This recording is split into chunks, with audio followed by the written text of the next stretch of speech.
Good evening, ladies and gentlemen. Thank you so much for joining us for tonight's edition of HR Mentorship Learning Series.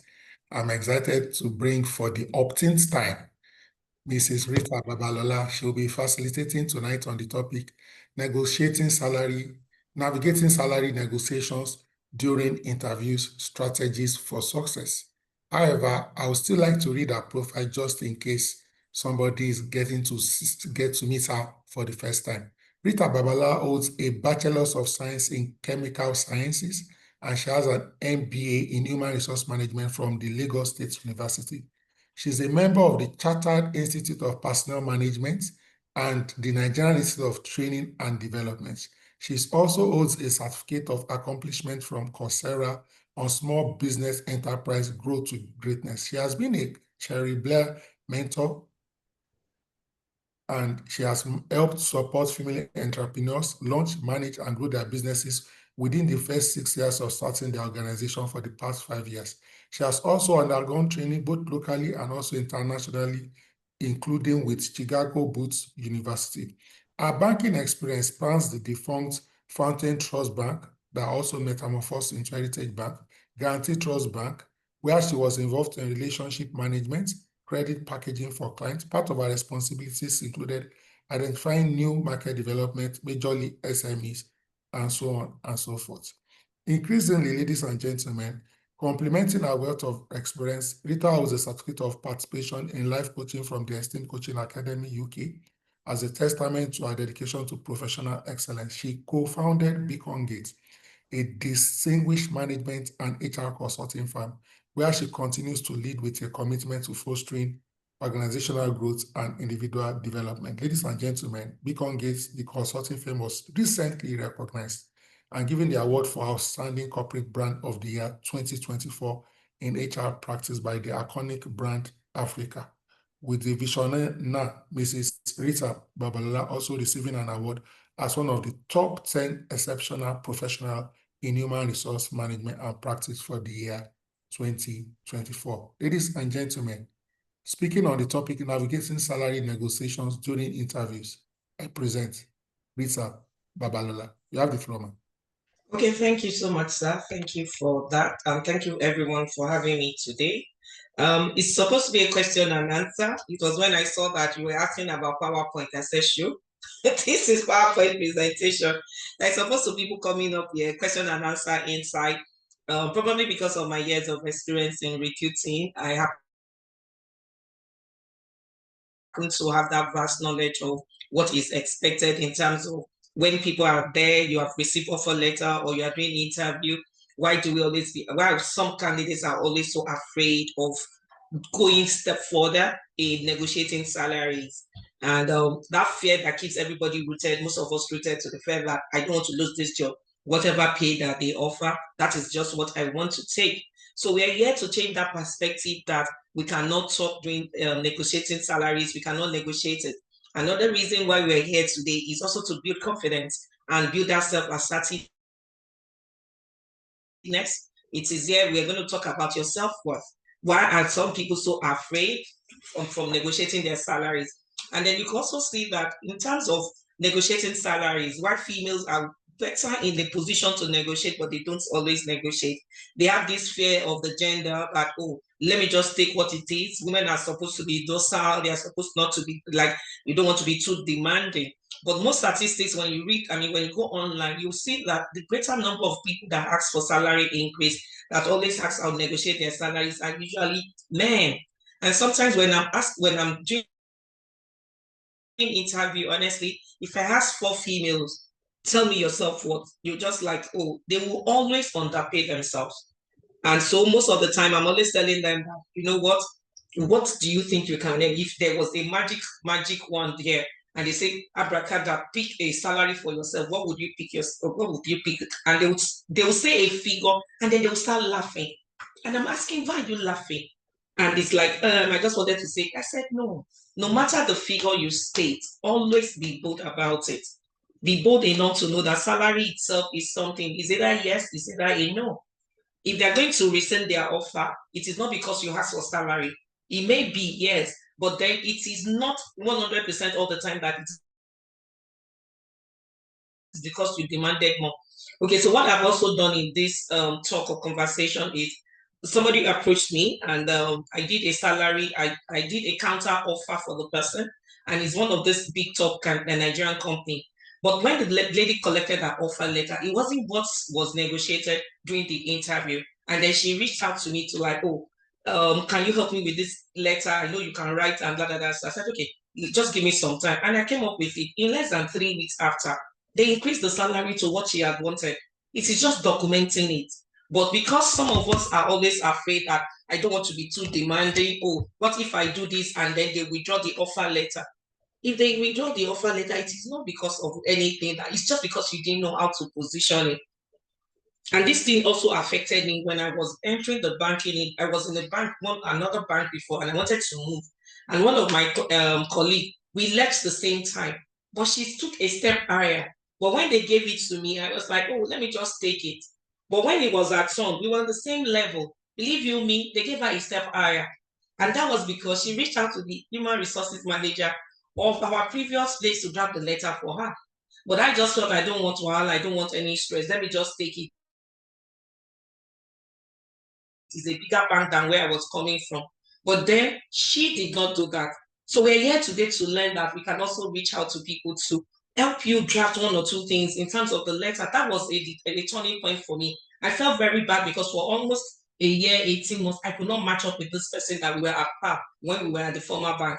So those are things that we begin to lose if we don't talk and speak confidently about the salary. So here we're going to look at understanding your worth in salary. Then what are the benchmarks that people normally use in having a salary range? We're going to talk about establishing rapport with hiring managers. Yes, sometimes it is the positive vibe that people feel from you. They want to go a step higher. If you have a negative energy vibe, sometimes recruiters can just like, okay, we're all human beings. It's those ones that smile to you. It's those ones that are impressionable that you want to push forward. So also it is in the world of recruiting. So you are also here to, as you move along the ladder, there are certain things you begin to build up, and that is networking. So when people go for interview, the general thing is in terms of you finish the interview, you come in, and then you are selling yourself at the end of the day that no, it doesn't matter. You've moved from stage 1, you move from stage 2. Then when it comes to negotiating part, it's so uncomfortable for me when I'm asking about salary and then somebody's stating a figure, and then at the end of the day, you are laughing about it. It's as if you are taking yourself unserious. So when we shortchange ourselves, we just believe that it is nothing, but that is nothing can cost you so many things. Job satisfaction, you just found that you don't even like the job, you've resumed. And that's why sometimes some people within a month of resuming always resign because they've put their left foot forward, they've like undercut themselves from day one, ab initio. You have the opportunity when you receive your offer letter, what do you do with it? But then it all started from doing the interview stage. So whenever we're going for interview, one of the fears that we always do is that we're sometimes unprepared for it. We just believe, oh, let me just go for interview. But interview, the stage of interview itself it demands seriousness. It demands preparation. It demands you to be conscious of the fact that I want to get something good from this place. If you receive an invite and you are not conscious of the fact that what do you want to get from this job interview? Is it a job you want to get? Are you doing it because you are passionate about it? And one of the fallout of it is when you sell yourself short from about the job, you're not going to be happy, especially when you get in and then you start seeing other people with higher figure. Because we always tell ourselves that don't tell your salary, it is always confidential. But guess what? Before the 3rd month or 4th month, everybody knows their salary. Some organizations sometimes flag this. So let me know, can you all hear me? Don't let me just be talking, please. Just a second, please. I need to put on this. Okay, so I'm saying, can we all hear me? Let me see some conversation out there. Can we hear what I'm saying? So I'm also asking every one of you, what is it that you fear most in talking about salary? Can we drop it in the chat room? Why do people really get afraid of talking about salaries? Yes, I want to be reading it in the chat room. It's a more of question and answer. I don't have anything. Very clear, thank you. But why is it that some people fear talking about salaries? You can definitely be dropping those chats there. Why do we feel uncomfortable? Or when you call a figure, oh, what do you expect? Could you tell me your salary expectation? And then some people say 1 million, and then the next thing is they start laughing. So you are telling the interviewer that don't take me serious. I'm just here to just come and whine you. So if that is your attitude to salary, you need to learn that it's a no. It's a red flag for underpaying yourself. So at the end of the day, you shoot yourself in the foot. And there is someone that has prepared, that has written something down. So if you're talking about your salary, you also need to know that you get only what you ask for. Sorry, I'm just trying to. So why do salary negotiation matters? Number one, it always would affect your lifestyle. Once you've underpaid yourself, because you don't know yourself, when you underpay yourself. Using that analogy of my friend and I, before I could reach up to our level, took up more than 18 months. So imagine whenever they are doing bonus, they are doing anything in terms of pay, guarantee pay, variable pay. I could not meet up with her because she had that edge over me because I was not able to have somebody else to just go through that letter for me. So someone is saying they don't think of asking for too much. Yes, fear of overpricing yourself. That's another way. You just need a take-home pay. Yeah, but then that is a wrong analysis of it all. Because the way you get paid also affects your morale. It also affects your confidence. There are certain people, you are in the same industry and one organization is underpaying you. When you and the other people meet outside, you always get shy. You always be like, I can't match up to these people. And that's because they've overpaid them and you are there underpaying yourself. So sometimes it's not even the organization, but it is we, the human being, we, the candidates, not knowing how to ask for our rights. Not negotiating your salary very well will affect your self-worth. And it will also make sure that you don't even have a fair compensation. And when you see others being promoted, they move to the next level because that gap of that 1 year of whatever 100,000, 50,000 means a lot. Because sometimes in a structured organization, that is what they will use to place your grade level. That is where you'll be in terms of hierarchical order. In terms of the organogram, that is where you have placed yourself. Not negotiating salary also will affect your long-term career earnings. Imagine those 100K, multiply it by 12, that is already 1.2 million. But if you had negotiated better, probably it would have been higher than the 1.2. So the opportunity cost of not asking rightly, the opportunity cost of what it means that you should have earned is just being lost. It will also impact on your potential for success. And that's why sometimes some people go to organization for an interview and they say, oh, don't use my salary as a yardstick. Don't use my salary, my present salary as a benchmark. But guess what? Most organizations will always want to use that. No matter what you and I say on the social media, oh, don't use this as a benchmark. Don't pay me because of my previous pay. Don't show your previous pay. There are some organizations, they still insist on you bringing your offer, your last offer letter. There are some organizations that will still ask you for your last pay. But you have to determine that for your next interview, what are you going to do differently? So what I've done is just to structure this presentation into the 3 different modes: before the interview, during the interview, and then after. So before the interview is the preparation stage. Looking for a job is a job. I think one of my colleagues, Arusa Rudapu, looking for a job is a job or something like that. You can Google the book and get it. Looking for a job is a job. It's all about the job search processes, how you can get the right job, just doing the right thing. And for most of us, if we want to say, please, let's just throw a poll here. How many of us, when we want to go for interview, do actually get to the part where they are talking about salary? Let's ask ourselves here, if you ever, when you're going for interview, always take like 10-15 minutes to discuss salary with someone. Let's drop it here. Yes or no, you talk about salary before going for interview with a friend. Let's just take a poll here. Let's see. I don't know if this is encouraging, if it's that kind of setting. You do? Yes. Okay. So I'm going to ask you, how do you talk about the salary? Because sometimes when you practice it, when you are talking about it, it leaves that memory in you that, yes, when you get to the interview stage, you can always talk about this salary. But when you don't talk about it with a friend, when you don't even say anything about it or even read about it, go online, see how the interview stage is. The probability of you not getting the right word for your value, for your self-worth, is quite high. Thank you, Anyogo, that said, yes, they do. Oluchi said, yes, I do. Tosin Adeyemi said the same thing.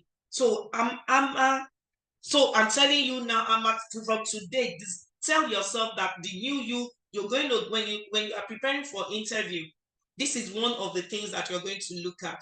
Number one, review the company's website, mission, and values if it is known to you. There's one organization that we have an agreement with for the next 2 years for recruiting job. And some weeks ago, we had, like, they were supposed to get about 10 salespeople in Lagos and 10 in Abuja.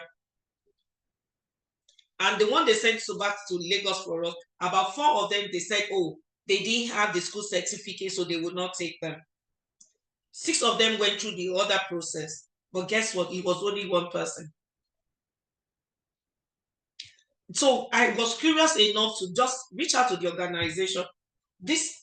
My team have gone through the rigorous exercise. You can't tell us it's 1 out of 6. And they said, no, they didn't know about the organization. And I'm like, okay, so because we don't tell them, because we have a data protection agreement that we have with them. So for the first stage, whatever, from our own end, second stage with our own end, we don't tell candidates the name of the organization. But then when an organization invites you and have taken the pain to write a letter or write an email to you, they will put the name of the organization. Even the signing out, the signature part of it in going out in an email shows that it is coming from an organization. So why won't you just know a bit about the organization? Why not go to the interview? Check even while you are in the waiting room.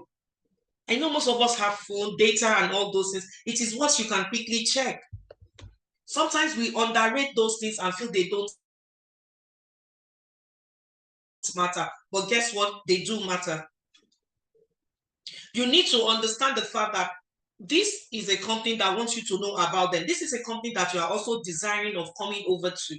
There must be that curiosity from you that shows that you want to know about the company. So you can't get to stage 2, stage 3, and they're asking you about the name of the company, I mean, the website and things like that, and you are saying you don't know anything about the organization. For an unstructured organization, probably they won't move you forward. Or they move you forward and you get to the place of pay. Understand that your salary structure may be what you can get away with if it is not structured organization. So just ask for anything. It is earn as you ask, earn as you work. For some people, it is structured so you cannot do anything. So no matter, even they say, oh, Rita, how much are you expecting? No matter what I say, even if I say 1 million, it's already programmed there that this is the level they'll put me in. Oluchi said, we discussed the organization, the salary maximum and minimum, and some add on that might make us take below the minimum. I'll come to that stage when I'm also talking about my interviewing with people. So when we get to the point where we don't even put a benchmark on it, when I was also looking for a job out there, when I was in that state of also looking for a job, the only job I've ever worked is not always like in a bank until I set up my own business. So I know, with banks pay, it is all over. You will get to know it. You either know one person here, you either know the other person there. So you already know what you're expecting. And like I shared in my story, one of the things that made me also lose out on time was the fact that the first offer letter I got, even though I was angry, I didn't take it to bear that I could write a letter. I didn't know any better, and I did not write a letter. But my friend went a step higher to meet the HR department of the same organization we were both leaving, and they wrote a letter on her behalf. As in, she asked them to write it for her. Of course, it's going to be a letter. But the fact is, she went a step further. And that's for most of us, it's just that thing, that obstacle that we have. I don't want people to know I'm going for an interview. Oh, I don't want to talk about this, my interview. But sometimes that could also help you if somebody else know about it. People that you trust, colleagues that you trust, friends that you trust. They will probably know one or two things. I mean, we just placed somebody in a travel agency and we're talking that the person is a GM. And then all of a sudden, the owner of the business reached out to me that, oh, Rita, do you see what I found out from this person, from this person? And I said, oh, but I know the HR of this organization. So because the world now is a global village, there's one person there, there's one person there that will know that. So number one, research the company. There are some companies that you research, you will not see anything online. Good. You can get carried away with that. But there are some companies that all their information you will always get, especially FMCG goods, the fast-moving consumer goods, the oil and gas. There will always be an average online.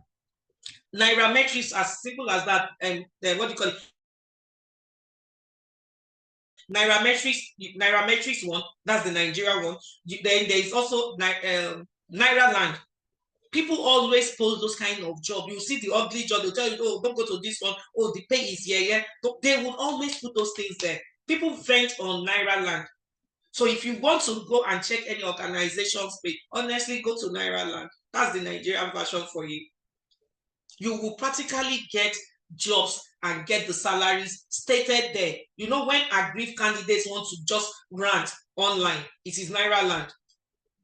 So they will tell you, they will mention the name of the organization. That's because they consider it as they didn't treat them well. So they will put the truth out there for people. So you check Nairaland, you will see so many organizations and their pay. Number two, researching industry standard for compensation.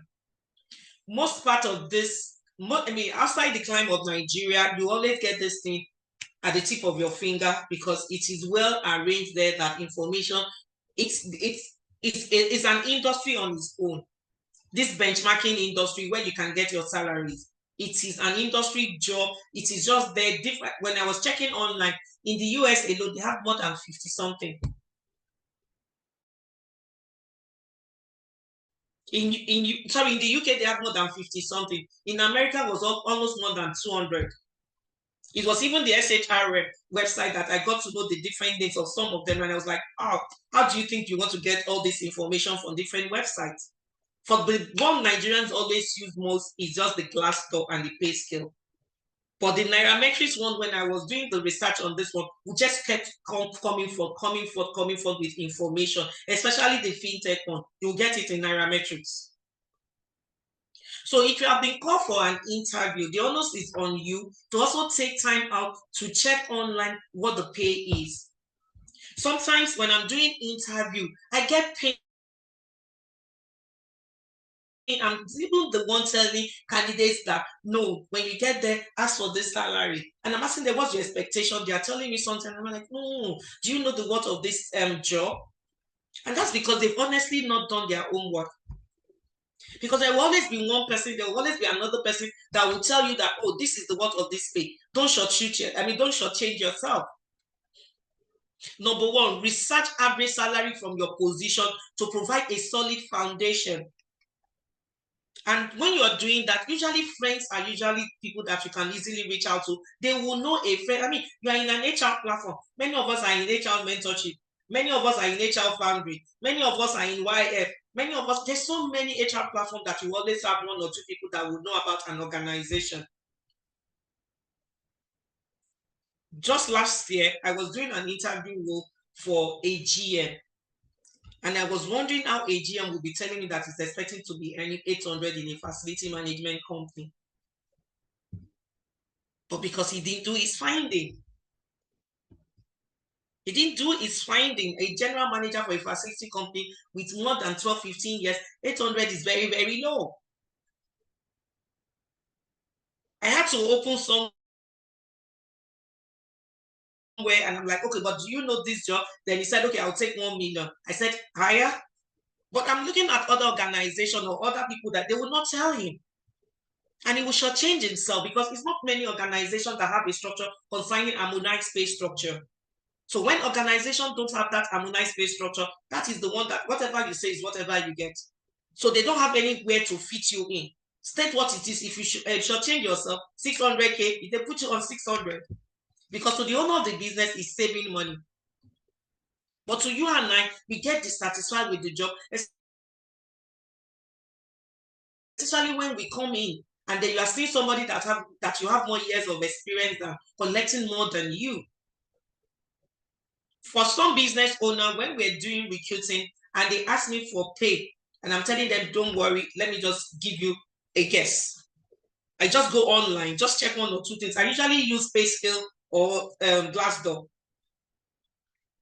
But then I always let them also know that when we do the interview and you invite like 15 people, if 10 of them come in and start mentioning the same figure, just know that that is the industry average. It gives you an inkling of the average for that role.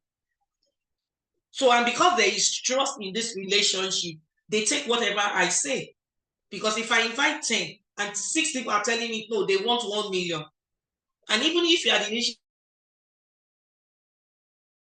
stated that it is 750 you can pay, there is no way I would let you pay 750. Because you are going to just increase my job again. At the end of the day, it will be a fruitless effort. Because once those people resume in less than 2 months, 3 months, they are leaving. But then candidates are the ones that also do a lot of disservice to themselves. And that's because they don't prepare for job interviews. They just believe that, oh, whenever they want to go for an interview, it is just to speak English. They are very confident. But sometimes we shoot ourselves in the foot. Utilizing salary research tools effectively. I've mentioned them. They are the ones I've listed down there. PayScale, Glassdoor, My Salary Scale, Nairametrics, NairaLand, Salary Cube, Krona. Those are things that you can check. But guess what too? It is mostly those of international countries that you see there. Yes, Glassdoor too. Yes, sometimes. Thank you, Titi Lope. Glassdoor, you will always get there too. And that's why I listed it as number 2, because most of us are very familiar with Glassdoor.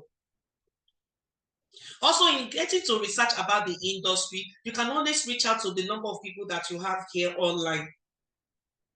And you know, because we belong to this HR mentorship, there's always somebody telling you, oh, how much is this salary? Do you have anybody that knows company ABC? Sorry, they are offering me this job. What do you think? If you know anything about them, just signify, then I'll reach out to you through DM. So don't take this networking for granted. It is a veritable way of negotiating and getting better expectations in terms of your salary.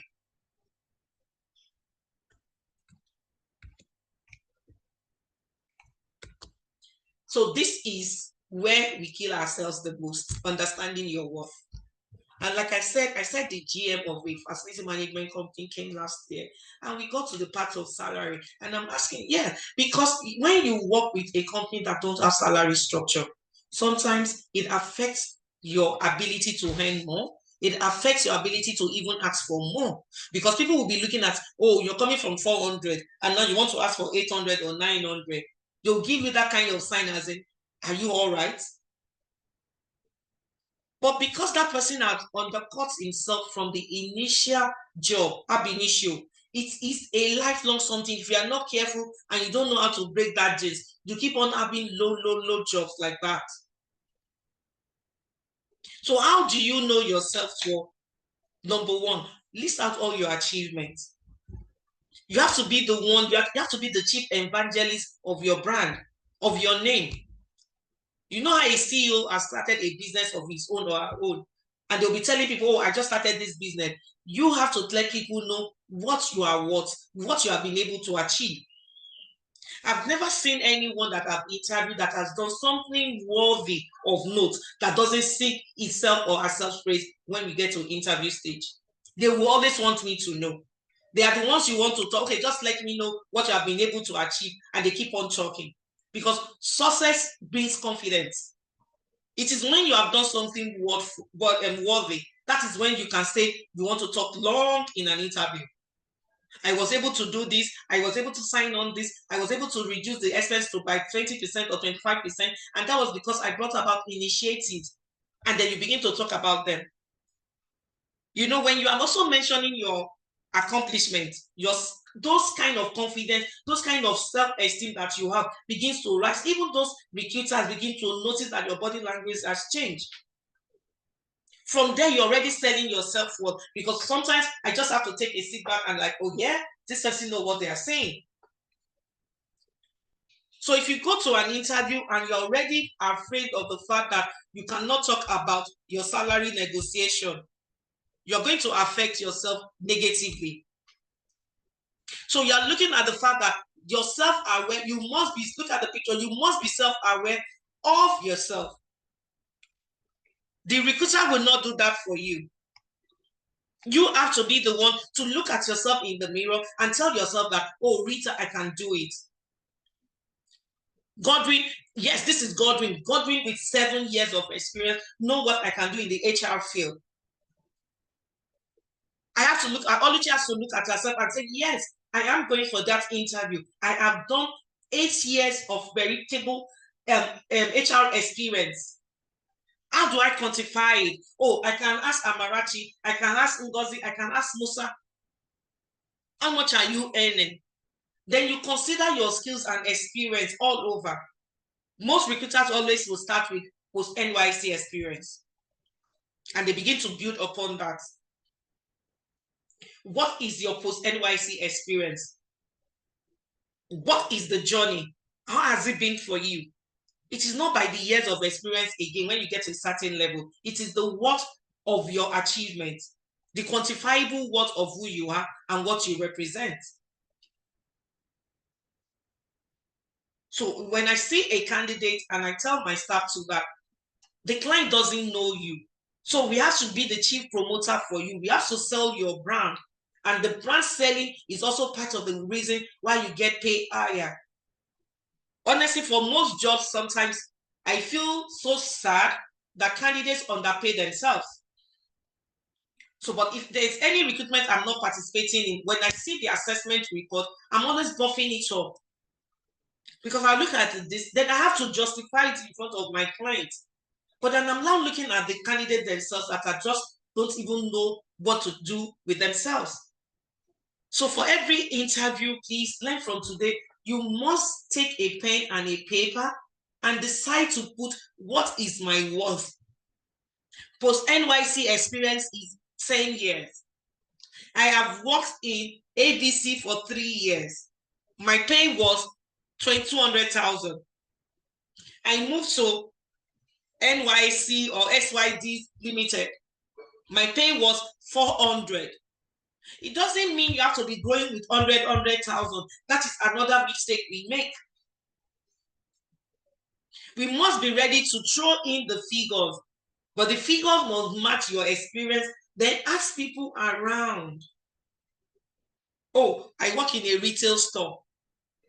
The retail store, okay, what other store do we have? Sometimes with my team, when we get a brief, we just go around those organizations, seeing how we can poach. And sometimes we just go to customer service officers and just ask them questions. When they are some of them will be willing to tell you 1 or 2 things about their organization. Because sometimes there are jobs that is just less than a week and we want to poach, and you get all the information from people at the reception. So you wonder, how do they know about those salaries? Because that is the way we work. We be stereotyping, like, don't say anything about salary, but people still know people's salary. So preparing for interview, apart from researching the company, knowing about the benchmark salary, you must also put a value to your worth. When I was just starting my business, when people tell me this is what they want to earn, honestly, I just give them that, even if it's higher. Because for me, I'm a business person. My own was just more of, let me not suffer loss. So if anywhere I can cut expenses, I'll cut expenses, no matter what the worth of that person is, because we are not able to justify it. Because before I'm an HR professional, I'm an entrepreneur. I run a business. I also pay salaries. I also run expenses. So if you come there and sit in front of me and you are not able to sell yourself, then well, that is it. But any professional or any hiring manager, CEO, DMD, ED, executive director will always know the worth of a person when they say, and has to come with the fact that you must begin to know your level of achievement. For some of us, it is more of the social media talk, the hype of social media. But what is the quantifiable experience that you can bring on board? So for any interview, one of the things that you must remember before going in for the interview is actually putting a value to your brand. The Me Incorporated. Your name is Rita Incorporated. It is a business you are selling yourself. You are in the business of selling yourself. It is not the recruiting team that will sell you. It is not the organization that will sell your brand. So if you have the mindset of a CEO where everything starts at your desk, you have to package yourself as a product. In packaging yourself as a product, what is the aftertaste of when you leave that interview room? So it must come with confidence. It must come with self-assuredness. It must come with communication skill. It must come with success story. So you can't just come in and say, oh, and because the higher number of organizations in terms of class of organization is the SMEs that usually have the space now. Most times when you read book, they'll tell you they represent more than 70% of the workforce. And so those are the ones that want to save every penny, every dime, every kobo. So they will try to bring you down to where they feel they are comfortable that they can pay. And sometimes it's not really, maybe I would say it's their fault really, because when they begin to look at cost, what is the one that serves as the low-hanging fruit is a candidate that has come in front of them that doesn't know his or her worth. And so they undercut that person because that person too does not know his worth or her worth. So when you are also going in for interview, remember that apart from knowing everything, set a target salary range. But in setting a salary range, number one, think about your expenses. The financial consideration has to do with what you own, what you owe, and then what you want to earn versus what you can trade out. So if my living expenses is about 250 from Lagos, maybe from Ikeja to Ikoyi, and I'm spending an average of 150 for transportation, I have not put cost of food there. I have not put clothing. I have not put family expenses. I have not put parents' drugs or anything there. Or parents' allowance. That's what you always call the black tax. So before you go for that next interview, you have looked at the organization, you have tried to do an industry benchmarking, you have spoken to one or two people about it. The next one is place a word on the figure. So let's assume now I want to go for an interview on Tuesday. Okay, I'm currently earning 750. And another mistake is some of us just had 100,000 or 150. Oh, what's your gross? 750. What are you expecting? If you can give me 800 or 850, foul. Because the range of inflation that is going to hit that 100 to 150, it is just waiting for you for just 2 months. Once you start the job, that 100 and 150 just fizzles out completely.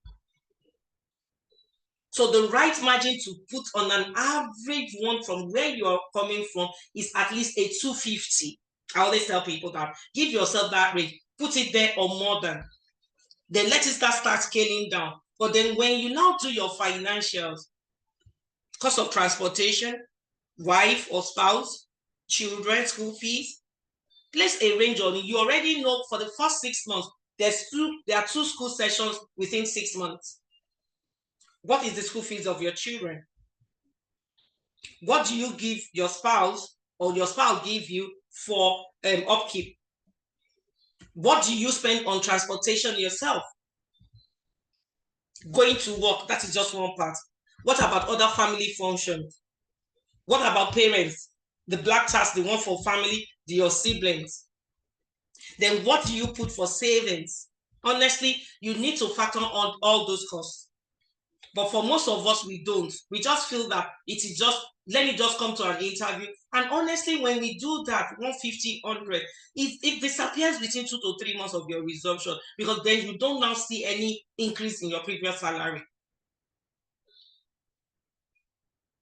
So the minimum you are placing there is, you're just looking at it, but let me count all my expenses.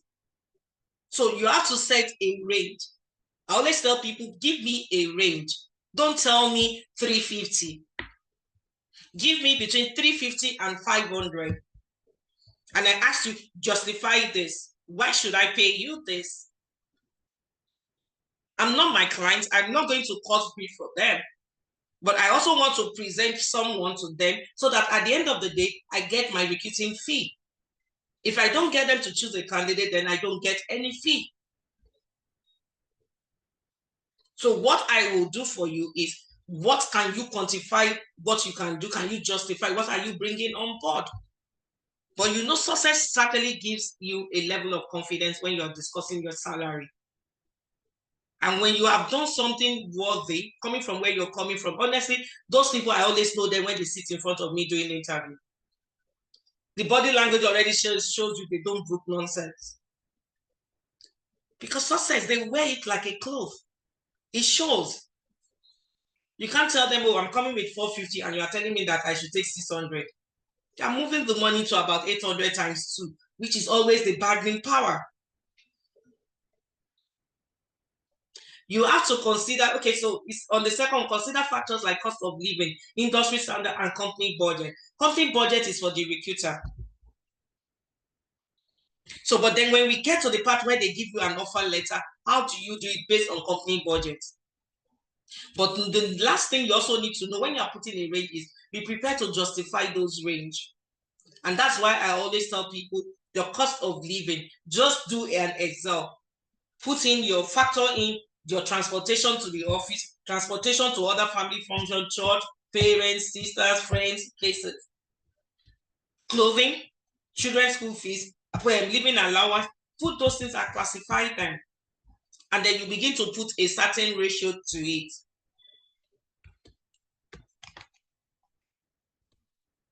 Then another thing that most of us fail to do is the lack of preparation, which is dry run. We tend not to do a role play. We tend not to just rehearse it. We just want to go there, dress up, and just go for the interview. And then when we are done, we start hating ourselves. We start blaming ourselves because you didn't do the needful.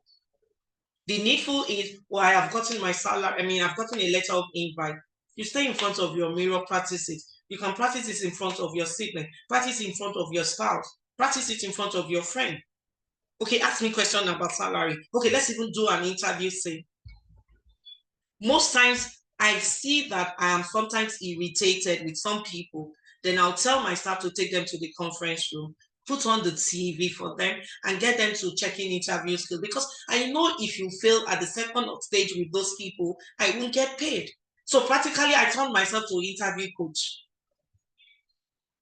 Because people are sometimes lackadaisical about the interview process now. So when I tell people that they are jobs or they are no good people to fill them up, that's the truth. It's not as if they are looking for angels or they are looking for saviors or something like that. It is what you see. You cannot give out there, because the recruiting company also has to represent you. I have to show a credible person as the candidate I'm moving to my client. Most times I sit them down for 1 hour, coaching people that have worked for 5, 10 years. And I'm wondering, this is what I used to like. If I want to take anything on, and I think I said, okay, let me just say, I want to get 500K within 1 week. I know what I'll put on my LinkedIn page. And I will get close to, even if I don't get it. But there is me just offering it free for people that should know better. And I'm saying, have you never watched any interview video? And they'll be telling me no. The last one happened around April. An export company, they wanted about 7 people from us: operations, business executive assistants. And out of those 7, about 4 They had to stay in the conference because I didn't even know what question to ask them, not to even talk about salary. And it was one of those places where entry level was up to 350K. So imagine if I didn't have the patience to take these people through. They took the 4 of them, because normally now I have discovered beginning of this year, we just do a little bit of interview coaching. Apart from the interview, when you have potential, okay, so sit in the conference room. And that's because some of us are taking it for granted. And then we complain then at the end of the day that they didn't get me, I didn't get the job. So also it is with salary. When you're coming with the mindset of salary preparation, honestly, you get things done. But when we come with that attitude of whatever happens, you are okay with it. But if you come with that attitude of whatever it takes, I'm going to get this job, it shows, it typically reflects in the behavior, the nuances, the demeanor of people.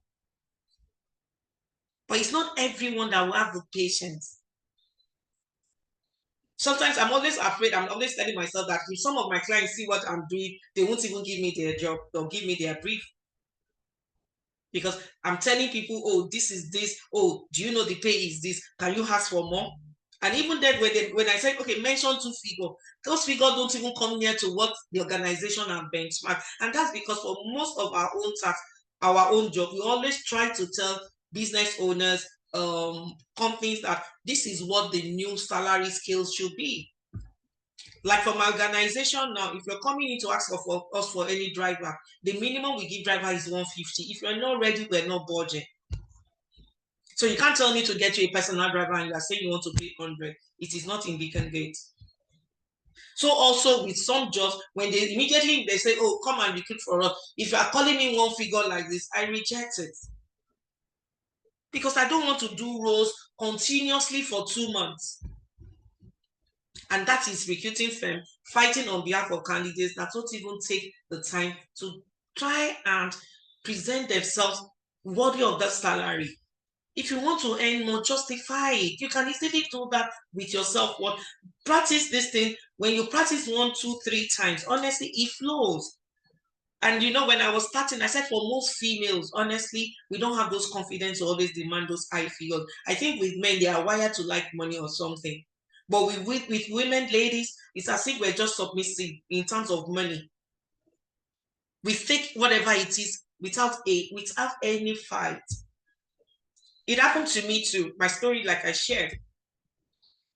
The first I received the offer letter, I was moving from one bank to the other, and they gave me a banking officer. But my friend insisted on senior banking officer. She got away with it. So I learned one thing, that information thing, that you must always ask a mentor or ask a friend. So when you want to go for interview, role play with a friend or mentor to feel more natural during the interview. I've seen where I'm interviewing people, and then when it gets to a point, someone will be crying, and I'm wondering, why are you crying? But because they've not practiced it, they feel that uncomfortable talking about it. Some people pray to get the job first. It is getting the job, but then getting the job is also part of the job. Practicing to get the job is also how it is. We asked how you will respond to salary. If I were to call 2 of my staff and ask them about those set of 4 around April, you will hear the same story. It was uncomfortable for the person I said should take them through the interview, whatever question online. But guess what? They got the job. So most of us just take it that it is just a give and take stuff. I don't know what they will say. Let them not feel as if I'm desperate for the job. Please be desperate for the job. But it is job you being aggressive that becomes a problem. So you asking about salary, talking about it does not mean that everybody is there to earn money. Even the people interviewing you, it's not their business. They're also there to earn money. So it's your right to demand for what you want. They're not going to pour hot water on you for asking for more. They're not going to pour acid on you for asking for more. They're not going to pour hot oil and palm oil on you for asking for more. So ask for what you deserve, for what is rightly yours. And it is just you asking for it. So one of the things that we must recognize in knowing your worth is putting value. Assess your skills, like I said, your knowledge, your contribution. What is your brand? Oh, if I ask what is your name, and if I say if I ask two people in your previous organization or your present organization and I mention Rita, what would be synonymous with your name? Excellence, go-getter, diligence. There's some places you go when they hear your name, oh, they say, oh, this is the third person that they were talking about the other day. They get you the job, you get the salary. Assess your skill, take an inventory of your work experience. I think I've shared this earlier. Knowing your worth, pricing your worth, and also putting a figure to what you think you deserve. And when you go for an interview, please don't laugh about it, even if you feel that it is ridiculous. Because it just shows the recruiters that you don't even value yourself. And even yourself, you are considering it a joke. Why should they take you serious? So research, especially if you are like oil and gas, FMC, there's usually like a salary bracket. We all know what it is. So take it and take that self-worth and just go with it. Excuse me, please, let me take water. Importance of self-advocacy in negotiation. Being able to advocate for yourself, like I said the other time, you are the CEO of your brand. It's crucial for you to know that you must get a wage that will make you happy. You must get a salary that will make you know that you are, you are recognized and valued. Underpayment, shortcutting yourself is also a function of you not being prepared for interview. The negotiation conversation. You get in life what you have the courage to ask for. That was what Oprah Winfrey said. She said when she wanted to get some jobs then, when she was starting out in her career as a TV girl, even though she was Black, she was on the bigger side, but she didn't care. She just knows she wants to own one of the best Black TV network. And she was working concertedly to get it. So she must always ask. So you get in life what you have the courage to ask for. So when you go for your next interview, do that and just ask for the salary. Don't just joke about it and feel that you don't need to say it. So the red flag, don't bring up salary too early. Yes, it has to come from them. We all know typically we have stereotyping way of doing interview in this part of the client. Sometimes when candidate comes to me, I'll tell you, okay, interview me, especially HR people. Okay, because you could be on the desk and I could be on the other side of the desk. So my interview basically just be like, okay, you ask me question. Be the recruiter, let me be the candidate. I'm okay. So, but when you're talking about salary, it is not yours to start immediately that they started asking you, oh, what is the role for them? Because basically, most of the job will always come with salaries. Because the new way of work now, we always say that people should always state salary in job posting. Let me see what the chat room has to say. My story, my previous employer does think of my work and insists that I come back. Yes. When your work does it, when you get to interview, honestly, we always see this. It plays out a lot. The voice is louder. You don't even want to wait or anything. You are selling yourself, you are proud. And even the recruiters begin to feel your energy. They begin to see that amiability from you. How amiable can you be? That confidence shows. You begin to just talk as in your mouth begins to move because you know you are bringing something on the table. How do I research salary rate for different positions within and across industry? I have put some of those benchmarking companies there. So those are the ones that you can look at and then be able to do. Then number 2, avoid making ultimatums. Phrases that I will only work for this amount can limit your flexibility and might harm your chances. Honestly, sometimes I see attitude when it comes to salary. I mean, I am just a house boy or house girl trying to please my master. The masters are the ones that pay my salary. Once they pay the fee, I will be able to pay staff their salary. So for most organizations, even everyone we do, we always insist that they must disclose their salary. You can't give us a job in Beacon Gate and we say, go and post. We will not post anything. I won't even take it. Gone are the days when you now start with recruitment and then they'll now tell you it's 500. Then all the people that apply for that job role are the people that want 800, 1 million.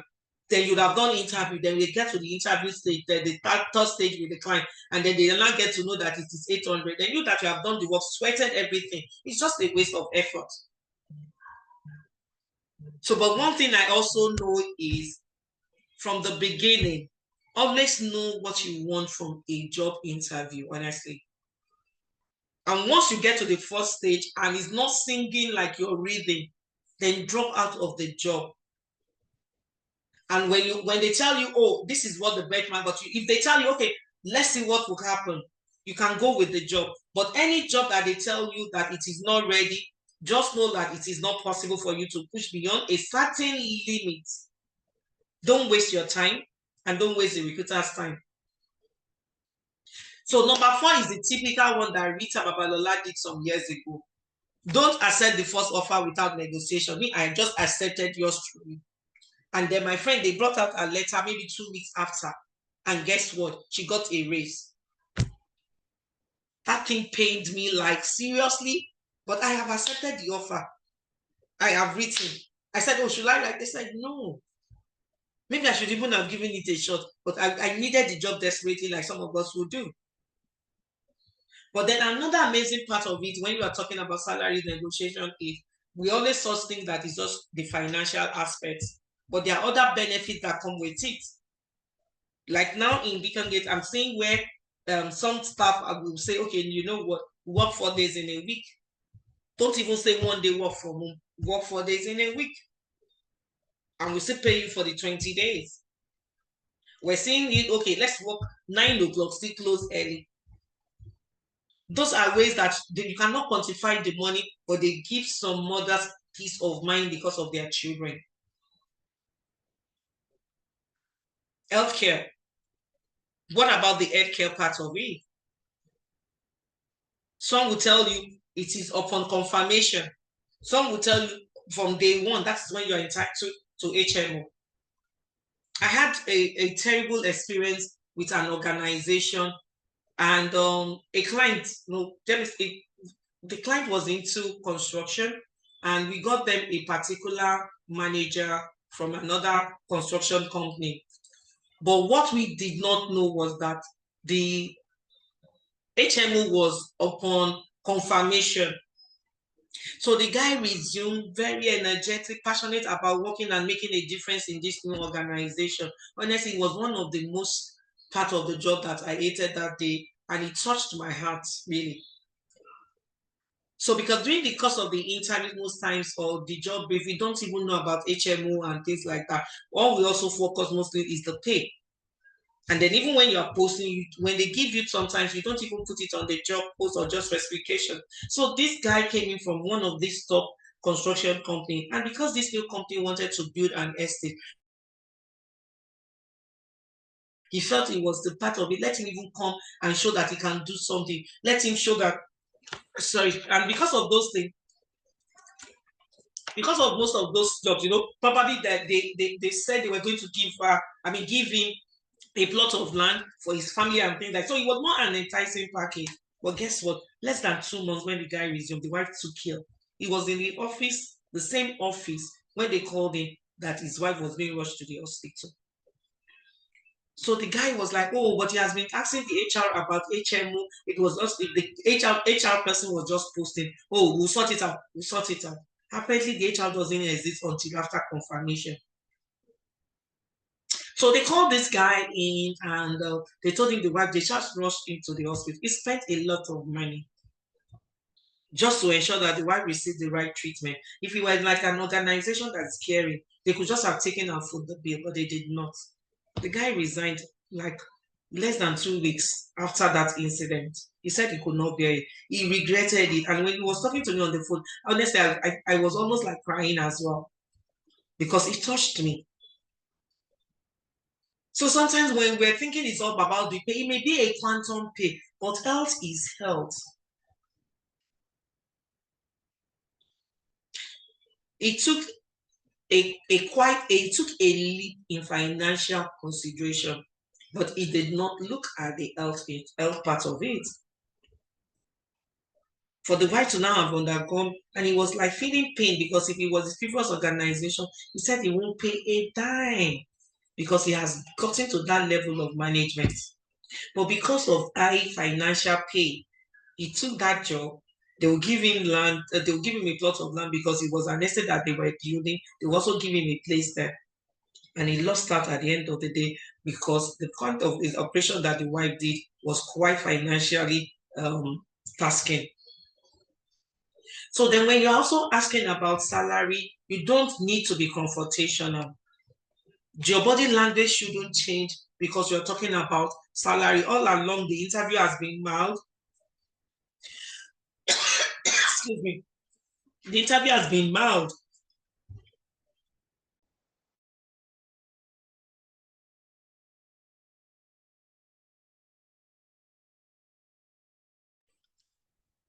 Sorry, I've been doing training during the course of this week. So this is my top training this from Tuesday. So my voice is a bit hoarse. So I'm struggling with my throat right now. So I didn't want to change and tell Mr. Adelshon that I needed to just change. So bear with me. I'm feeling the throaty part of it now because I've been straining my voice. This is the third one. I did one again today, finished around 4. But because I was coming down here again, I just had to I can't change it. Okay. You don't have, because we've been doing the interview gradually. Everything has been going the same rhythm, modulating. Then when it comes to salary now, some people will now sit up and then it becomes a challenge for them. And then when somebody is talking about it, no, they want to sit up right now and hear the results. That is when they will now tell them that, oh, when your body language starts changing, honestly, it shows that aggressiveness because you may not know it. And from it, some people have been unduly rude. So even the business owner that will also be there, you don't even know that this business owner is also part of the people in the interview panel. So we have to check your body language whenever you are also asking for, when we get to that salary. Honestly, it should just be something, because if you have done your own work, it is a walkthrough for you. Someone is saying, sorry, okay, thank you so much. Thank you. I really appreciate the concern. Thank you. So when you get there and somebody is saying something about salary, honestly, just be your mood. But one thing really from the recruiting experience I've had across all divide is when you know what you are aiming at and you don't get it in the first offer letter, you can decline nicely and then state the reason. Don't just brush it aside. Don't ignore the organization, because it may be an organization that you're still going to come and work with or work for another time. It may not be now. They will remember those days that you were rude to them. And by then, maybe you actually need that to progress in your career. So do not be defensive. Do not be only aggressive about it. Learn to read in between the lines. It is not only the financial pay, like I said, the learning experience, learning and development, an organization that says, oh, they're going to train you, an organization that says, oh, you have paid leave, you can go for 20 days, you can go for 5 days compassionate, you can go for cash. There's some things that you cannot quantify with money. Building confidence for negotiation. This is where that self-assertiveness is not there for some of us. And that's for some of us that struggle to speak English. This is also part of it. It will affect you here if you don't practice it. Because most times some recruiters are not trained. They just found themselves on the job. And when they started, they did not give them the rudiments. So they learn to build interviewing skills on their own. So they don't have that experience to cultivate that level of respect that it is a business agreement. It is a partnership. That partnership must work. One is not the aggressor, one is not the receiver. We're on equal footing. So the way you communicate must also show that I'm free enough to discuss salary with you. Oh, let's come now to the figures. That means that you are preparing that person for the person also to know that, yes, this is the deal. This is the deal. Don't just move straight into it. And then when they are talking about it, you have the right to always request for water, honestly. Request for water. It calms you down. Because that's the cocoa of it all. Don't just use it and just feel that if you are tired, you can ask for water, honestly. Give yourself a level of respect so that they can respect you. But please, you must have done the own work from knowing what you are worth. Don't get there to come and be singing another figure when you don't even know what you want, what your total living expenses are. Because you may get there, it may be a one-man business, and the end is asking you how much you spend on transport. And then you are calling figures that you know, even at the end of the day, you're going to start crying. Because you have not sat down to even know how much you spend as a professional. You're going to work, you've been going to work for more than 1 year. You know, some of us don't even know how much you spend for transportation. If you know how much you spend on transportation in this room now, let's drop it in the chat room. Yes or no? Let's ask ourselves. Because it affects the way you come into the interview room. How many of us know how much we spend for transportation? Yes, Isaiah Popola, it is right to tell the interviewer or the team to tell you the budget for the role. Is your right. It is not a privilege. They must share it with you. But please, let us drop it here in the comment room. How many of us, what I can say, somebody saying 200, 240, 24. How truly, because you must know it. It affects the ability to negotiate and bargain rightly for the right pay that you want. It starts from you knowing what you spend on food, what you spend on anything, what's your monthly expenses, because those are the things that we take for granted. Oh, I know it. You don't know it. So because you can't call one figure and you think, oh, what aspect are you expecting to say? I don't mind 200. But you've not sat down to quantify that 200, because that 200 will be like magic. In less than 2 months, 3 months, that 200 looks like fly away, Peter, fly away, Paul. Come back, Peter, come back, Paul. You come back to the same result, you'll be looking for a job. And then the satisfaction now comes in. You must be able to tell yourself, this is how much time I spent on transport every time. So you will not do that job, and then at the end of the day, you're sad about it. And then you'll be carrying long faces all over. Every new person that comes into the organization, oh, do you know this place is not a good place? They don't pay salary very well. Honestly, running a business can be daunting and challenging. Like if they ask, maybe me back and say, do I want to run a business? And I'll probably say a no. Because it's a thankless job, honestly. But one of the things that you can build confidence is expressing your needs and expectation. So please, if you don't know how much you spend on transport, how much you spend for feeding, try to put those figures down. You have a journal, you have a jotter, you have a diary. Write it down. Know what you are worth. Just do that exercise yourself. Practicing negotiation scenarios. Yes, role play. When I used to go for interview, when I started work, it was the year that maybe internet came on. That's about 20-something years ago. It was like a year after. And we were looking at that. We think internet was far-fetched for us. But then we will see, okay, how if you're going for interview, will you be the recruiter? We always do it. With this generation now, is like all those things are there at your beck and call, at your finger, call of a finger, you get it. But we don't appreciate it, we don't value it. Role play gives you a sense of confidence, gives you like it is the real thing. I remember days when we started presenting, when I was in the back, and they told me to come and present before management. Even my husband suffered seriously, because he must stand in front of me, he must tell me what I've done, I must repeat and repeat. He would tell me I've done well. I'll say, no, I've not done well. Let me do it one more time. We used to call it dry runs in my former bank. We call it dry runs, shadow runs, and things like that. You must practice it. Don't think it is a waste of time. It can actually earn you more pay when you practice it. Because I'm not like, okay, so I'm going to ask maybe two of us, I'll do an interview scenario and ask somebody to be the candidate, and then let's practice it. Implement strategies for anxiety. Like I said, always ask for water. Water calms you down. So don't feel that it is too much for you to ask for water, please. When you are doing interview, one of the hallmark of a confident candidate is asking for water. It shows that you are, whenever they see those kind of things, it shows confidence, because it's not many candidates that can do it. I'm welcoming you to my office and I'm telling you, oh, you can have a seat. My name is Rita Babalola. I'm interviewing for the position of so. Do you know the company? This is the company. Because I will push all those information at the forefront and I'll let you know the pay. Should I move on or should we just stand? And I must tell most of the candidates, 95, 98% of candidates must always, but then it doesn't come to the first day. Before you get to me, my staff would have done their own part.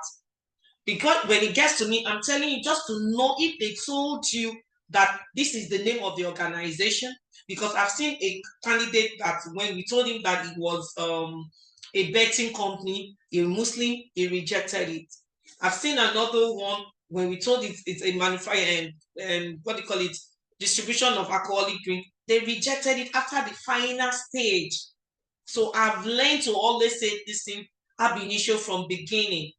So when you want to build confidence, one of the easy way is to communicate and try to match it out with role playing. When you do role play, all those nervousness disappeared because it becomes part of you.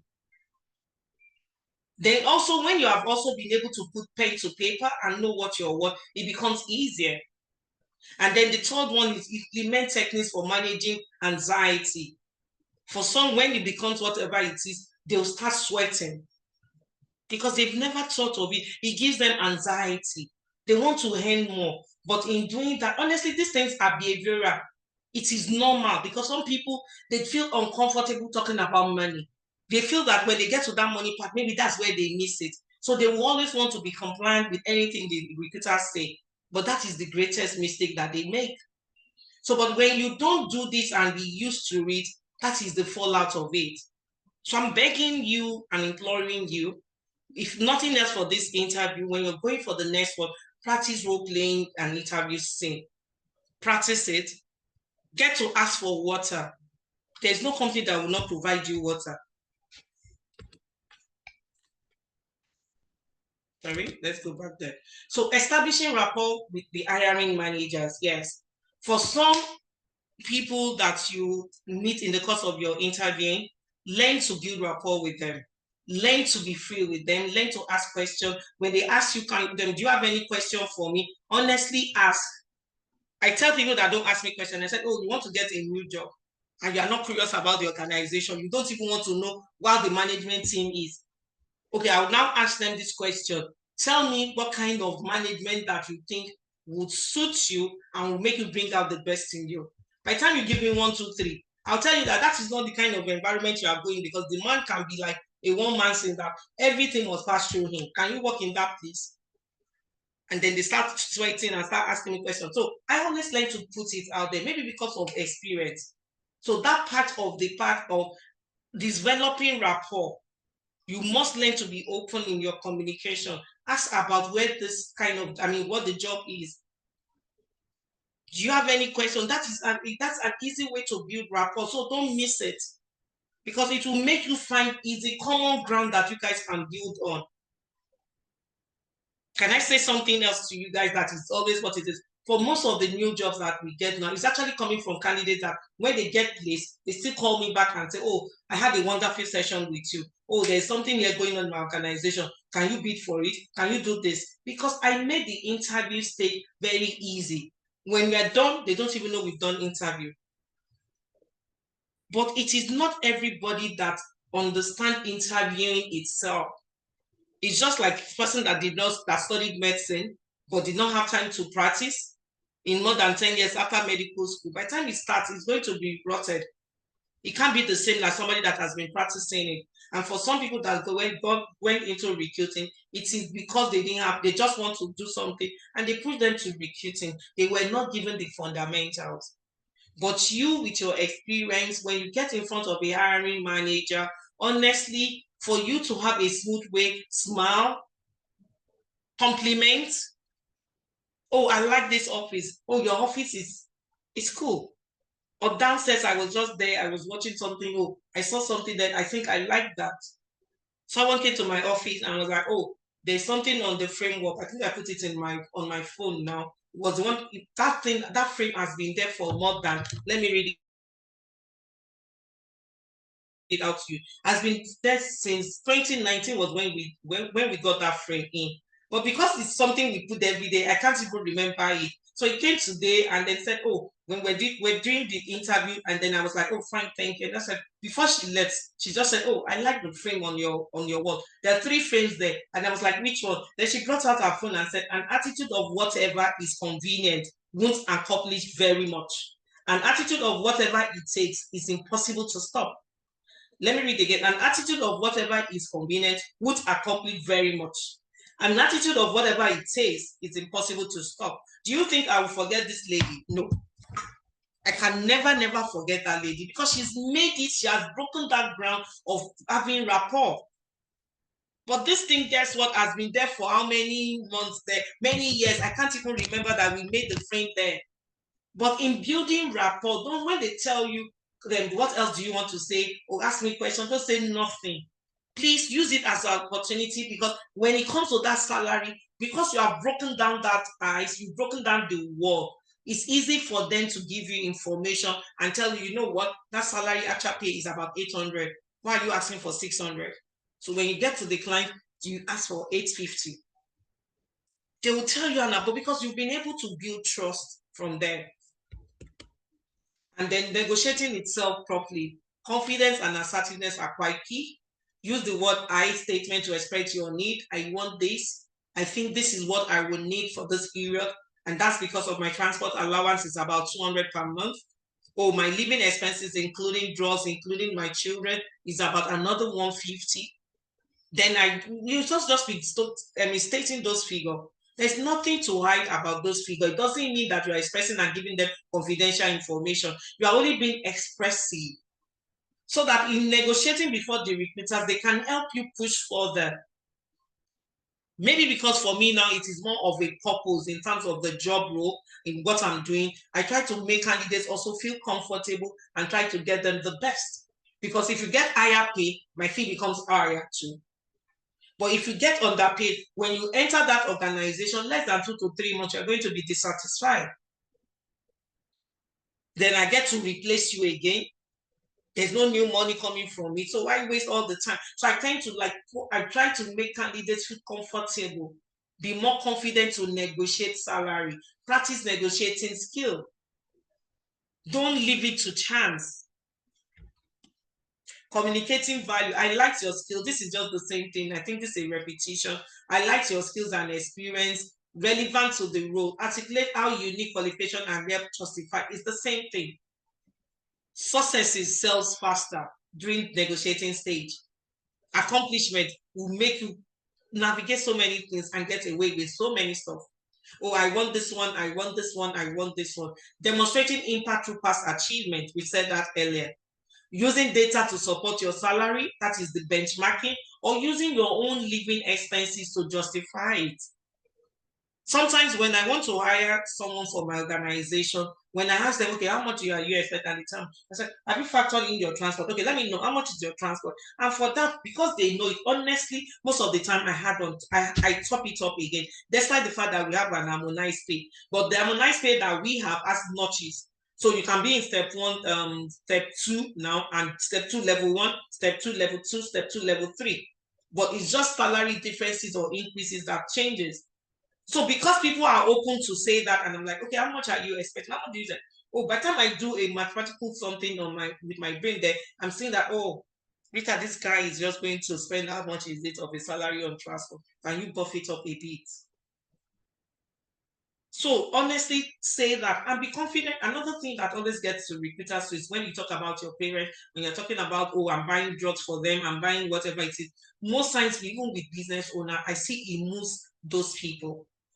It shows how responsible you are. So when you're talking about your living expenses, always tend to put your parents there. For most clients that I've seen, more than 80% of the client, your salary will get changed. When you leave the interview session, you always see that we always talk about the fact that, oh, that guy is a responsible person. See the way he was talking about his mother. See the way he's talking about his father. So use that to get a leeway into any organization, especially even with the structure one, the notches, they can put you on notch in place because of that. That is what is not known out there. Talking about your parents doing the cost of salary negotiation, and you're like, no, because on a monthly basis, this is what I give to my parents. Be proud to say, don't just feel that I'm exposing my personal story. No, especially those ones that are elderly people that you get to the interview and it's a one-man, an owner-managed person, and you're seeing an elderly man or woman, and you talk about your parents. Honestly, I don't want to say, man, you're going to get an increase. 99.9%, most of them are from that old school that value relationship. Okay, so handling objection, listening actively to concern ways. Addressing objection requires understanding the other people's perspective. And that's what they always tell you, no, it is budget, it is budgeted. If it's budgeted, yes, it is budgeted. But then at the end of the day, every budget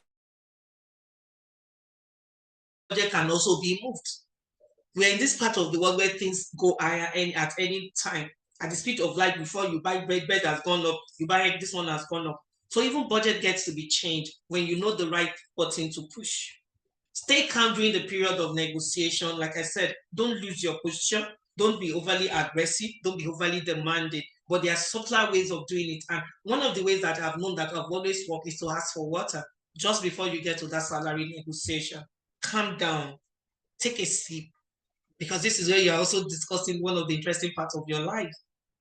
And that gives you kind of financial stability. Coming from a position of 300 and you're getting to like about 800 or 750. Even if you're coming from where your salary is 200 and you want a 500, you can get it. It is your what? It is your accomplishment. It is your self-value that you are projecting for the world to see. So you have to stay calm, be mature enough to discuss it without smiling vaguely. When you get the offer, the first thing is take some time to review the offer thoroughly. Tell them, can I have a day or two to review it and get back to you? Don't do like I did the other time. My first one was that I just got it, went downstairs to call my husband, so I was like, I can take it now. What's the money to? Honestly, I regretted that decision. Always take an offer home. Take the offer letter home. Don't sign in front of the HR manager. Don't let them pin you on that. Excuse me. Don't let them pin you on that. Always take an offer letter home. Take it home 2 days, read about it, and go 60K is my monthly transport to the office. Cool. So that part of it is, sorry, let me just move back. Always take time to read your offer letter at the end of the day. Those ones that say 7 days, work with it if you can work with it. But don't let anybody win you that it has to be by force that you have to say and get the offer signed. Then consider the other compensation package. Everything is not about the pay part. You know, when I said the construction guy, it is not all about salary, the salary, their career growth, the opportunity. Do they have training? Can I work from home? Can I have insurance? Can I have healthcare? Just like I said the other time. Oh, is there paid annual leave? Can I get more? Some organizations have different leave now that you can take advantage of. So don't shoot yourself in the foot only by weighing just the financial aspect. Sometimes perks can balance a lower salary offer. That's true. Perks are the other things, or bonus, or maternity leave, what do you call it, training opportunity, grocery card. Those are things that come in outside that when you add them up, it makes up more than make up for that low salary. But just makes you know that for some periodic time, you need to save. It's not every time you know that you can use your money, because the next one will probably call in another quarter, or where there is upfront payment. So this is the one I was talking about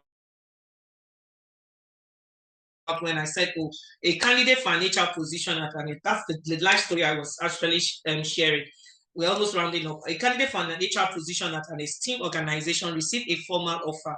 While they appreciate the opportunity and value the company, they declined due to the proposed salary, because that wasn't what she expressed during the course of the interview. Okay, so extract from candidate. After careful consideration, and that's the letter I drafted. After careful consideration, I regret to inform you that I'm unable to accept the offer as presented. My primary reason for this decision is the proposed salary, which does not align with my expectations as discussed during the interview session. I also believe that it does not accurately reflect my value as an HR professional with over years of practical experience. This person has about 18 years of experience. Key point from any candidate: C, appreciation and professional tone. Express gratitude for the offer and take time to review the application. Clear reason for declining was stated there that it was below expectation and the reference for a crowd discussion. That means that what I agreed versus before and after, this is not what we agreed. Or it was politely put. Value justification, cited specific professional achievement and measurable. You'll see it there. Openness for negotiation, indicated willingness to discuss adjustment rather than outright. I think the last one. So before we take this one, let's see if it can be. So this is the snippet from the offer letter. I think she cropped out the WhatsApp message. I'm writing to express my sincere appreciation for the offer extended to me for the role of HR at your esteemed organization, which was one of the reasons that made me apply for the role. I also appreciate the time taken to review my application. However, after careful consideration, I regret to inform you that I'm unable to accept the offer as presented. My primary reason for this decision is the proposed salary, which does not align with my expectation as discussed during the interview session. I also believe that it does not accurately reflect my value as an HR professional with over years of practical experience. Throughout my career, I have successfully handled diverse HR projects, including talent management, organizational development, strategic development, HR budget, and business optimization projects, as well as managing employee relations of well over 1,000 employees, both in Nigeria and Canada.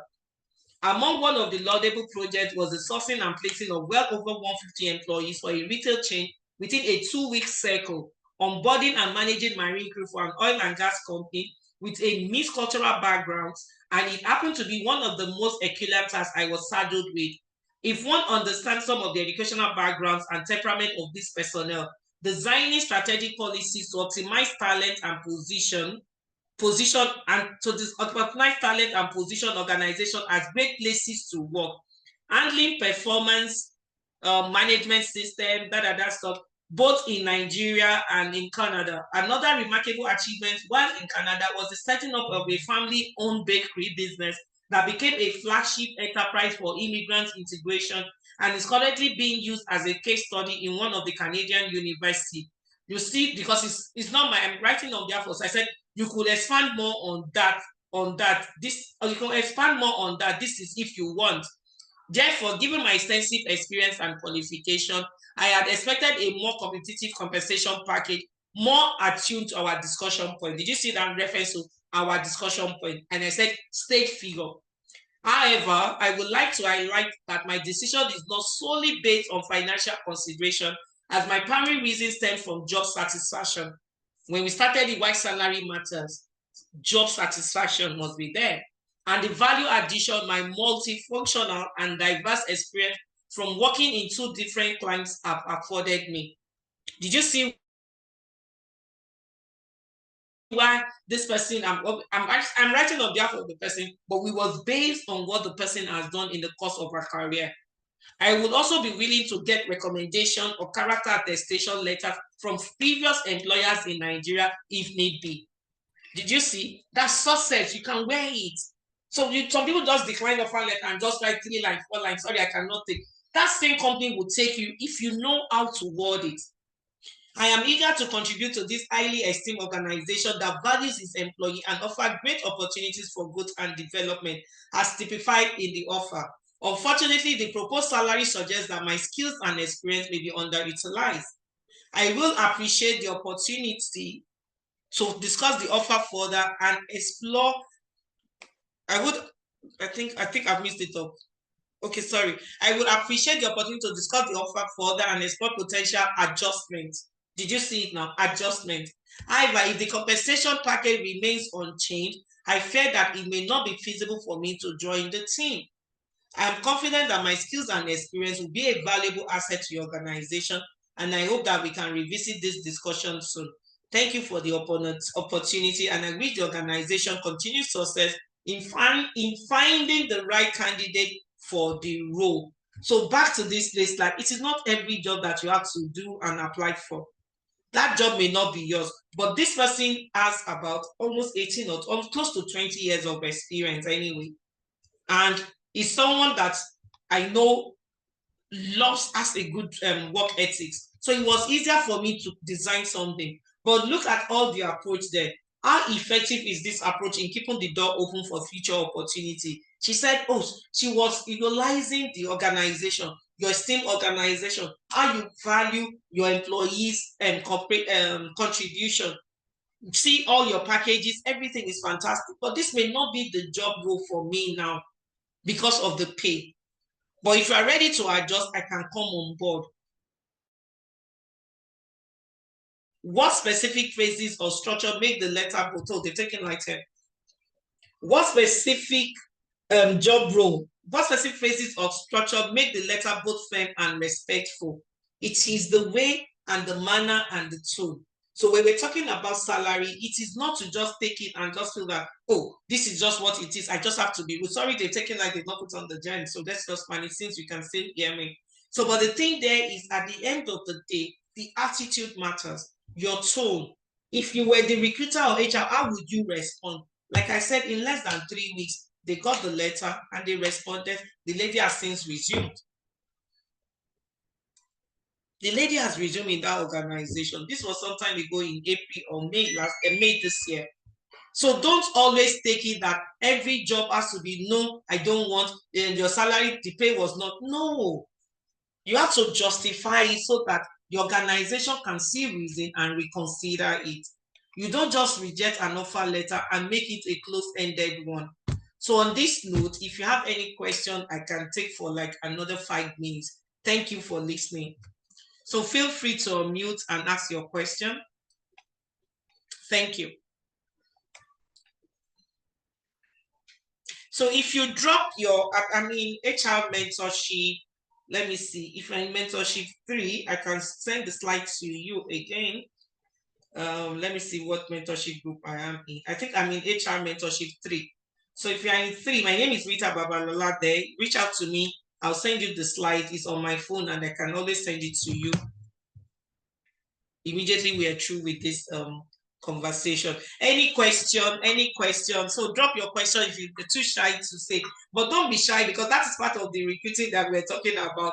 Be nice enough to be able to mute yourself and ask your question. So interview skills should not be too hard, honestly.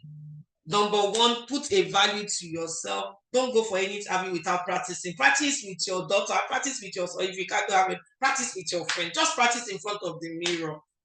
Go online. YouTube is a veritable resources. You can always get things done there. Just open to read YouTube, interview skills, acing the interview. You get so many resource material. So I put some resource material down here for you.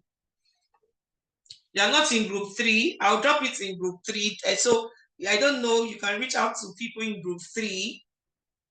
Oh, Folashade Awoyemi, I don't know. So somebody has said, good evening, ma. Okay, so sorry, Folashade, hold on. Give me your number. Let me send it to this person. So they will send it back to you. What's your number? Folashade, can you call your number out so that I can put it and send? Somebody's already chatting. Yes, you are free to ask your question, Uncle K. Okay, so I can see that. I'll send it to this person that has reached out to me, and then they will send it to you. I'll tell the person to send to you. 0806. Uncle K, you are raising up your hand. You are free to ask your questions, sir.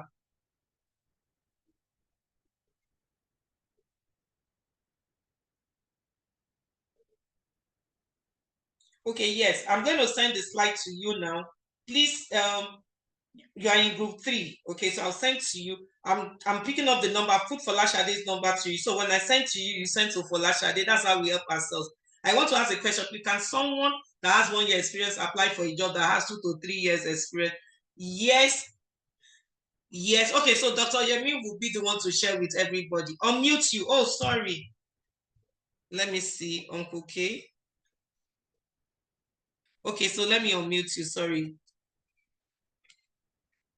Okay, so you can now lower your hand and then you can ask your questions, sir.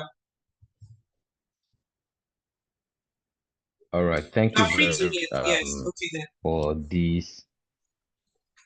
Yes, You're welcome. Okay, so for very tough topic that sometime or the other we are in this position. It may not be as easy as sounded I've put it. It's not really that easy. Even when standing in front of, you take lessons from YouTube and all that. Sometimes the moment you get to the interview room, all that you have learned just fly away Just out of the disappear. corner, and you find yourself just staring blank. Yeah, you just disappear. You and you go blank. I'm more personal experience. Um, I I applied for a job. I didn't know where the job was situated, but the day they called me for an interview and I stepped into the premise, I was blown away. Fantastic premise, wonderful, like out of Nigeria. At that Mm. point, I began to fret before even starting the interview that why didn't I prepare very much? You So, see? uh, unfortunately for me, I was the last candidate. So Mm. pressure has soaked me like inside my suit. My shirts were all soaked in sweat. You Mhm. know, I'm a bit light in complexion. I became red. I need this job. This is a fantastic place and the rest like that. So the moment they called me in, I was the last person. So they saw me, they were like, so calm down. Is the AC? I said, please increase I need it. And I said, please give me a bottle of water, right? To buttress what you said. So they gave me this Nestle Yeah. bottle water. I, I finished it at a gulp. Okay. I dropped and I said, can I Wow. have another one? And then they started laughing. Ah, Then it eased the tension in the room that, guy, yeah. what's If you up? take water, that's I what I need to, I said. was Yeah. like, exactly. And that actually eased the tension. And before we even entered into the interview proper, we started gisting, we started talking about that. And then that This sort of thing. calmed me Yeah. down. Then guess what? I actually got the job. Okay. So sometimes those kind of things actually work. Fantastic story. But Yeah. yeah. But we as HR, I also think that we might need to actually do better in terms of some of the experiences you have narrated in terms of salary Yes. negotiations. We should, as a body, HR, we are the one that organizations have saddled with the responsibility of bringing people in, and that means it's on the onus is on us to ensure Yeah. fairness, process and procedural equity lies on our Yeah. hands. When you're bringing people in, even if that person is not negotiating to the worth of that job, as long as that person is coming to do the worth of that job, that person should be given the worth of that job. If the job is going to pay ₦1 million for a month, and this person doesn't actually come up to that value for himself and is asking you for 3, 4, 500 naira, please give that person the worth of the job. If you don't, you are going to create rancor in the system. You are going to create because eventually that person we know, and that Yeah. my That's it. contemporaries that we That's have what the I tell same job people. description. Yeah. Yeah, Yeah. that we have the same job description. That we are. Sorry, I'm taking No, it's this. okay. So I mean, you're sharing experiences, so it's good. It's just to make it known to every one of us that asking for water is not a privilege. Honestly, ask for water to calm you down in any interview. And sometimes when you see, like myself, when I see anybody like that, I'll have to tell you somebody to calm down. Yes, I won't be disgruntled. able to ask you interview until you get yourself. I'll probably tell you to go to the conference room or go to the lobby there. Just sit down calmly. Then when you are okay, then let us know. Honestly, we won't even be bothered. We won't even make you feel uncomfortable. And like I said, it is the candidate experience because sometimes when I'm done with interview, and that's what I said that for most recruiters, they did not take them through any learning. It's just what they grew to know and see around them. So just people just coming up with forming, oh, this is the way to do it, but they don't even know the rudiment of recruitment. It's a partnership. So you shouldn't make another person feel uncomfortable just because you have the upper hand or your upper hand that this person has come to seek for a job. But that is most of the attitude that will bring in. So asking for what an honest normally can people. And I've also seen someone like you where the person, it was even a lady, nervous. We were about starting and they started coughing, and I was like, oh, it's because she was nervous.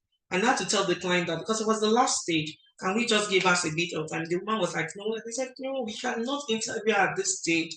And she was like, no, but that's the end. I said, no, it will be unfair for us to do the interview when she's quite uncomfortable. So we had to wait for her. So waiting is not, honestly, the word of interview has changed. And I think we're getting it nearer now home where things are beginning to change. But then in response to what you said about paying them their worth, yeah, we want to sometimes, but because I've also started a business myself, I know how it is. In the early stage, we're just looking for 2 kobo here, 3 kobo here, 4 kobo here. Because at that stage, some people are not even looking at structure. They're just looking at setting up their business. But when the business starts growing, then they start putting those structures in place so that it becomes more entrenched. Thank you, Uncle. Okay. Any other contribution? So asking for water is your right. Always ask for water to calm you down. It changes the atmosphere. I have seen it a lot. And when they say ask a question, don't feel that you are irritating anybody. Ask a question. It will break the ice. It will make your recruiters relax. They also are human beings and you want to get them on your side. What better way to know when you are talking? Everybody forgets the interview energy there. And that's when your real self can now start coming out. Your real self can now start using out from those conversations. Thank you. Bemisola, yes, you have the floor. Oh, I need to unmute you. I'm not used to unmuting and talking at the same time. Just a second, Bemisola. Hold on. Okay, yes, seen you. Okay, so good evening. Yeah. Thank you. Good evening. Okay, good evening. Thank you very much for this section. In fact, I've really gotten a lot of information, and even as a professional, a lot to look out for in candidates while they are having the interview. But now my question is, okay, let's say you've made this mistake of not negotiating well. You are now inside. You've seen what is being done, the actual budget, because this is not, you are not privy to that information. How can someone correct this? That's my question. So thank you so much. Honestly, it's very difficult for you to correct when you enter. Your performance can do the correction. Let your result do the talking. Let your work deliverable do the talking, your outcome. It's always very difficult once you enter the organization, especially if it's a structured work. So what they will tell you is when you do your work and it's superlative, it is commendable, excellently done, then you won't be among the ranking of 72%, 73 in the next appraisal. Then it can be like you've done something fantastically where they can use it as an opportunity to bridge that gap. That's the most times most big organizations will do for you. You've accepted, they move on. They cannot backdate the letter again and start all over again. So, but your next few months matter a lot. So let your job do the talking. So once it is superlative, when it's commendable, highly superlative, not the one that you are getting 75% or 76, let it be flowing around 90, whatever. And even your boss will also put you forward for that. I've seen notch increase. Like my previous boss, Isaiah, I'll come to you, please. Like my previous boss, when I started my banking career, I came in at the same level. She was supposed to be like 3 or 4 years ahead, 3 years ahead of me, but it was like on just one step higher than me. But in order to make up, it was a fantastic account that she brought in. And then they moved her up in terms of ranking, about 2 steps. They gave it to her just to pair her up with other. In fact, the people that were up there before her, she met them, left them behind again. So it does happen when your performance does the talking, they can always use it to correct or make adjustments. Does that answer your question, Bemisola?